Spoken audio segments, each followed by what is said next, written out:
Afternoon, good morning, everyone. The next item on the agenda is Bill 50, and Senator Nelson, you're recognized. Thank you, Mr. Speaker. I'd like to make a motion to move Bill 50-34 to the third reading file. On that motion, hearing no objections, so ordered. I'd like it up for discussion. Yes. Yeah, Mr. Speaker, I just want to make sure, is it the bill as introduced or was there another version? Bill as introduced, Senator. As introduced, okay, thank you. Is Senator Snogstein? Speaker, I just received the financial report from the Mayor's Council. If I could share this with my colleagues. You'll be recognized after the opening statement. Thank you. Okay, very good. Okay, first of all, I'd like to thank the Committee Chairman of Finance, of Education, Finance, and Taxation, Senator Joseph Augustine, and his committee members who were present to report on this bill, Senator Rodriguez, Senator Castro, Senator Uggan, Senator Estevez, and Senator Muya. Thank you for moving this report expeditiously. And I'd also like to thank my colleagues, Speaker Cruz, for your support in agreeing to co-sponsor this bill and to provide appropriations to offset the impact to the Mayor's Council of Guam. I'd also like to thank Vice Speaker Talahi and Senator Lee for their constant encouragement and support of this bill.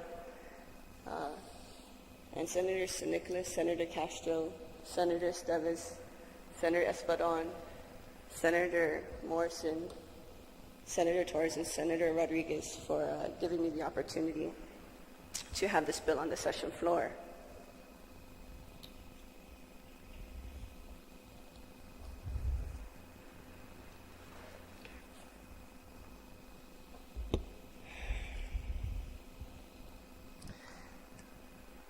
Colleagues, today I humbly request your support for Bill 50-34. Now, just a little bit of history on this bill.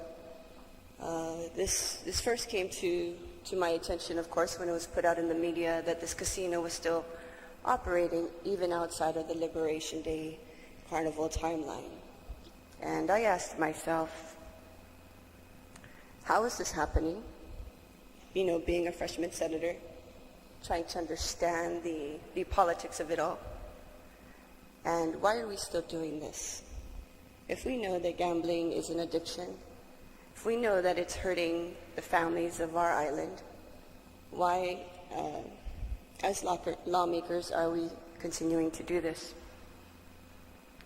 And I asked, how did this happen for so many years? How did we manage to turn a blind eye? And I want to point out that gamblers are at risk of more than they are aware of. The covert. Casinos provide rigged dice and games of chance, even if that chance of winning is infinitesimally small. These games are designed to take increasing amounts of people's money until none is left. This tactic is intentional. It's created with the purpose of using mind games to make money off of people. You know, through the months they're saying, well, who are you to tell me to do with my money, what to do with my money? And it's not about that. I'm not telling you what to do with your money. I'm simply removing a vehicle that harms our families out of our society. And I want it to be known that the consequences of gambling does not remain within the casino. It does not remain in the building, and it does not remain within the grounds. This consequence leaves and enters the homes of the family. And it has been documented and studied and researched throughout the years on thousands of occasions where this has happened. And I'll quote, in a study done by the International Journal of Mental Health and Addiction, it states, Gambling in relation to violence and individuals who develop an addiction to gambling are often physically and mentally abusive towards their spouse and family members. Families are the backbone of any society. If you want to destroy a family, your target is the family. And if you can manage to disjoint a family, then you're winning to destroy that society.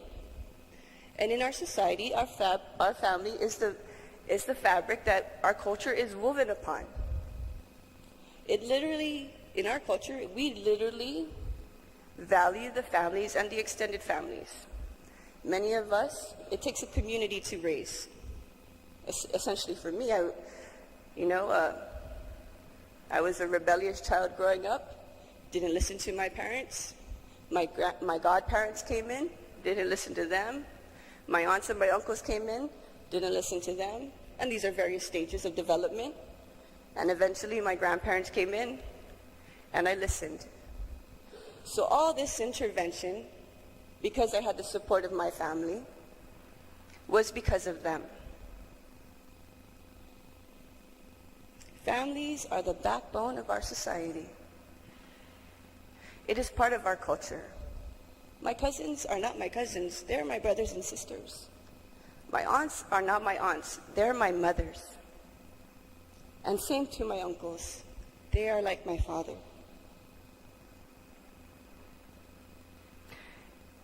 In an article from the New York Times, John E. Grant, a professor of psychiatry of the University of Chicago, stated, "The gambling problems of the people who are coming in for treatment, or who we see in our research, appear to be more severe than they were 10 to 15 years ago."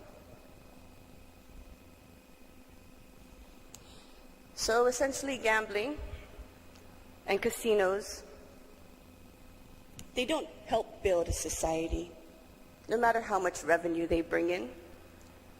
It is being proven that things are becoming worse and worse as we continue to allow this operation to function. Now I want to share with you a story because, it was put out there that I met with the mayors. Yes, I did have a private meeting with the mayors.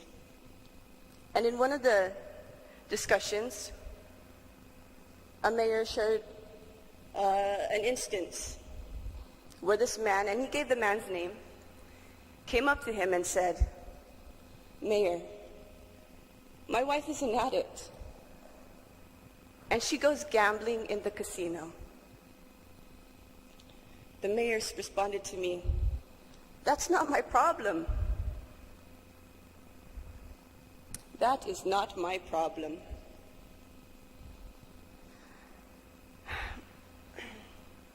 My colleagues, this is our problem. And it was very surprising to me that mayor felt that was essential to tell me that it was not his problem, when essentially he was part of the force that supports this casino. By condoning the presence of this casino, we are fostering addiction and many social issues, the destructions of families, violence, abuse.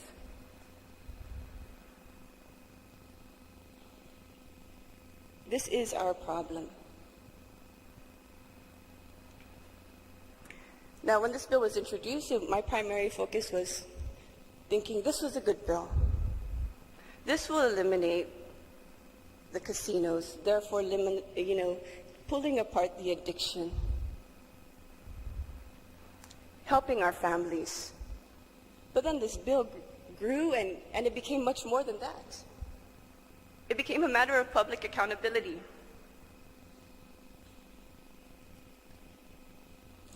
There's no evidence that proves this casino operation is 100% honest and goodwill. 100% honest and goodwill. I'm glad Senator San Agustin came up and said, I had the financial report. But that was the holdup for the committee report, because he was waiting for the financial report. And now there's many questions. How is this casino operating? Where is the money coming from to operate this casino? Where is the money coming from for that building right next to Paseo that can house 4 families? Who is in control of the casino? Could never get a straight answer when we asked who's part of this historical liberation society. Never a straight answer. I got a response. There are some former mayors, but never a straight answer. Where are the detailed expenditure reports? Where are the documents indicating the distribution, taxation of revenue? Little to nothing is known about this casino, except that it was printed in the media that they have claimed that the casino has declined in recent years. And so this, creates further questions, and really I'm impressed in a sense where that we continue to let this operate, and now we're putting our price tag on things. No casino, no Liberation Day Carnival. So you're telling me that for years prior, we were able to operate without a casino, and now you're telling me that the balance of no casino weighs on the Liberation Day Carnival. You're going to take that away from the people. And if we continue to allow this casino to operate, knowing full well what gambling does historically in our nation, because it knows no geographic location, it knows no age, it knows no color, no ethnic background. There's no prejudice against this. We're simply telling the people, by condoning this operation, that, hey, the casino is more important than your mortgage. It's more important than your ability to feed your children breakfast, lunch, and dinner meals. And essentially, the casino is more important than your very own life. Now, I want to share an instance, and there are thousands of cases after doing much research on this gambling situation, on this addiction. Much research shows that there is a lot of people that are committing suicide. There's a lot of acts of violence. Executives launder money so that they can pay their casino debt. No age, ethnic background, no social class is gambling prejudice of. It targets everything that is good in our society. So I'm going to read with you, if you just bear with me.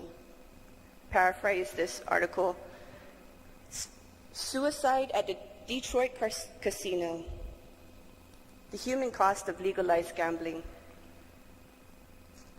Last Wednesday afternoon, January 26, a gambler committed suicide after losing thousands of dollars in the high roller VIP section of the newly operated Motor City Casino in Detroit. Solomon Bell, 38, an off-duty police officer from suburban Detroit, lost between $15,000 and $20,000 in wagers that day. After losing $3,500 at the blackjack table at $500 a hand, Bell put out his service revolver and shot himself in the head. Amazing that this man became a commodity. His life was worth no more than $20,000 in his mind. Have you ever seen anyone die? Have you ever witnessed a gunshot wound to the head? I think Senator Esteves can relate to what I'm talking about. You come on scene, you see the brain pieces everywhere. The patient is bleeding out from the head. His face is still intact, looking at you in fear. You put him on the gurney, you rush him to the ER, and you're thinking, if he survived this long, maybe he can survive. Maybe there's a chance that we could save his life. Even though all experience in the past, because you've seen this before, and all scientific study and everything that you've practiced tells you there's no way that this person's going to live. You do everything you can to stabilize him. You bring him to the hospital. You rush him into the room. His family follows behind. His wife is crying. His children is suffering.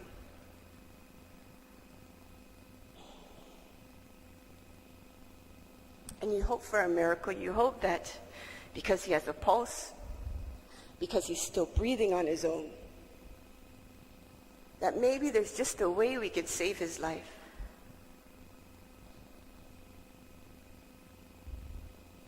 And then the reality settles in. And then the patient is gone. You look at your hands and your clothes, and it's all bloody.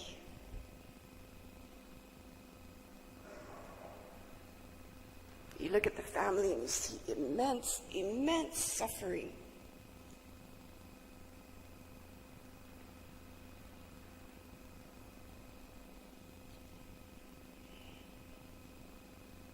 Think if this happened in your family. Think if this happened in your family. Would it not make you suffer?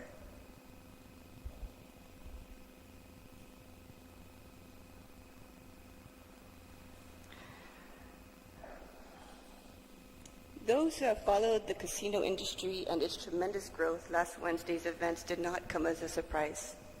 Amazing. It did not come as a surprise that this man took his life. We expect people to commit suicide, said Sheila Clay, agency director for a program that runs a hotline for gambling addicts. But to do it in the casino, that's shocking. To be shocked that someone took his life in a casino is shocking. But the fact that this man took his life does not faze them.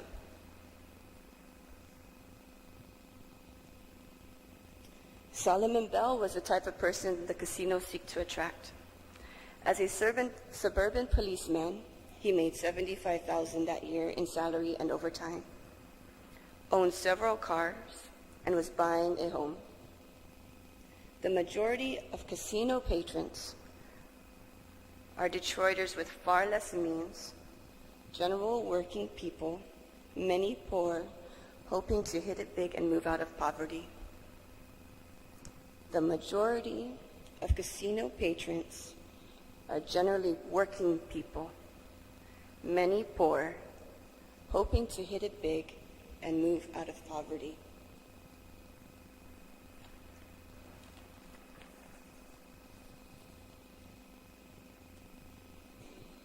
Detroit was once proudly called the auto capital of the world. But in the year 2000, there are only 2 remaining auto assembly plants within the city limits. In their place, garish casinos have sprouted up, surrounded by poverty and blight. In their place of the auto assembly plants, casinos have sprouted up, surrounded by poverty and blight.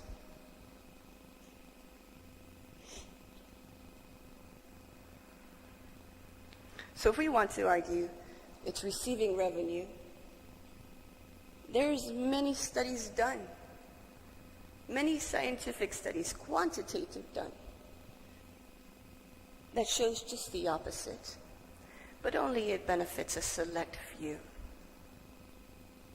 not the society as a whole. Gambling is at best an unhealthy industry that accentuates the inequality in society, acting as a cash nexus, transforming everyone and everything into a commodity. My life, your life, your life, your life, your life is a commodity. There's nothing of value in your life. You have become a commodity. Culturally, the growth of the gambling industry is yet another example of social decay, a parasitic enterprise that appeals to the worst instincts, greed. No casino, no Liberation Day carnival. Individualism. You versus me. The amount of division that this has caused within our elected leaders, I'm surprised. And indifference. This is not my problem.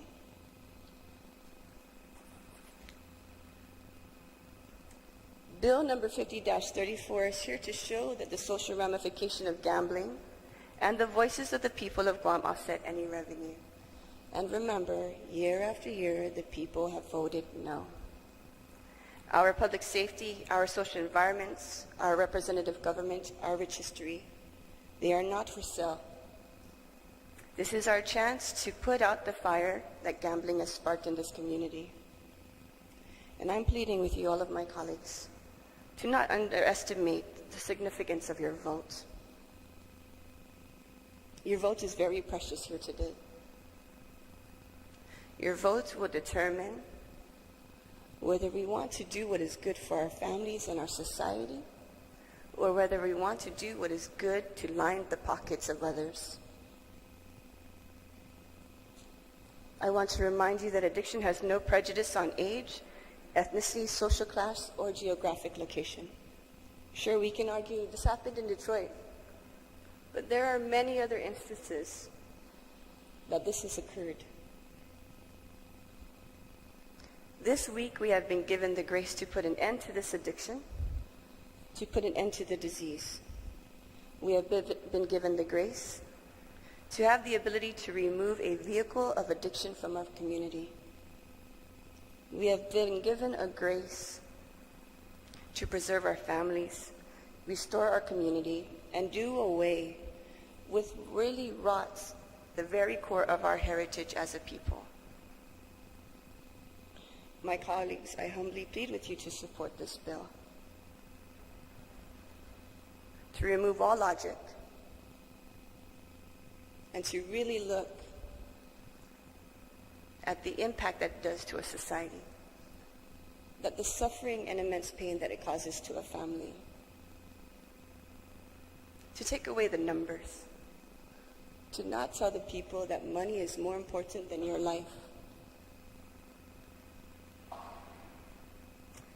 May God give us the courage to do so. Thank you. Thank you very much, Senator Nelson.